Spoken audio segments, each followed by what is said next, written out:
Ini bukan Quran, bukan buku doa-doa, bukan kitab kuning yang biasa dibaca di pesantren. Percaya atau tidak, buku ini dibaca oleh Galileo Galilei, Johannes Kepler, René Descartes, sampai Leonardo da Vinci. Judul aslinya dalam bahasa Arab adalah Al-Manazir, tapi kemudian diterjemahkan ke bahasa Latin menjadi Book of Optics.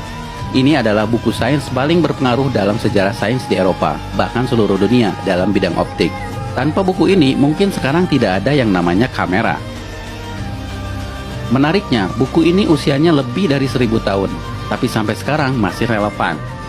Amazing is that we, all around the world, we talk about Newton as being the father of optics, and yet here we are, 1000 years ago. Siapa penulis buku ini?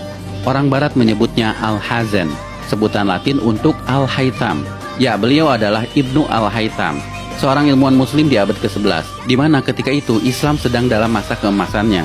Orang Barat menyebutnya the Islamic Golden Age.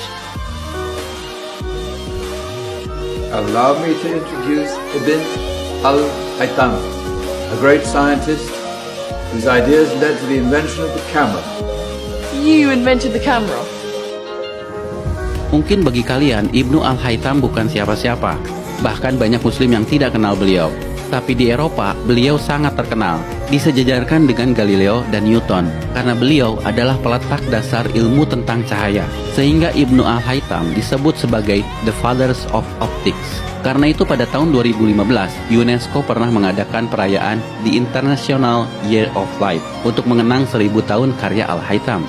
I am pleased to partner with the international organization 1001 Inventions to launch the World of Ibn Al-Haytham Global Campaign to promote light science for the benefit of all.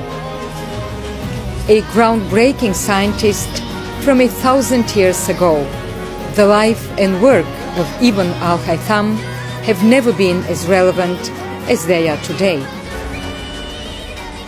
Salah satu temuan Ibnu Al-Haytham yang paling merevolusi pandangan sains dunia ketika itu adalah bagaimana beliau menjelaskan cara mata kita bekerja. Sebelum adanya beliau, para ilmuwan Yunani seperti Plato dan Euclid percaya bahwa mata mengeluarkan semacam sinar ke arah objek untuk bisa melihat. Hal itu kemudian dibantah oleh Ibnu Al-Haytham. Justru matalah yang menangkap patulan cahaya sehingga kita bisa melihat. Bahkan beliaulah yang memetakan bagian-bagian mata yang berfungsi mengatur masuknya cahaya, seperti iris, pupil, kornea, dan retina. Temuannya ini bukan sekedar teori, Ibnu Al-Haytham membuktikannya dengan eksperimen. Bahkan eksperimennya yang bisa dibilang cukup sederhana ketika itu, menjadi dasar bagi penemuan kamera zaman sekarang.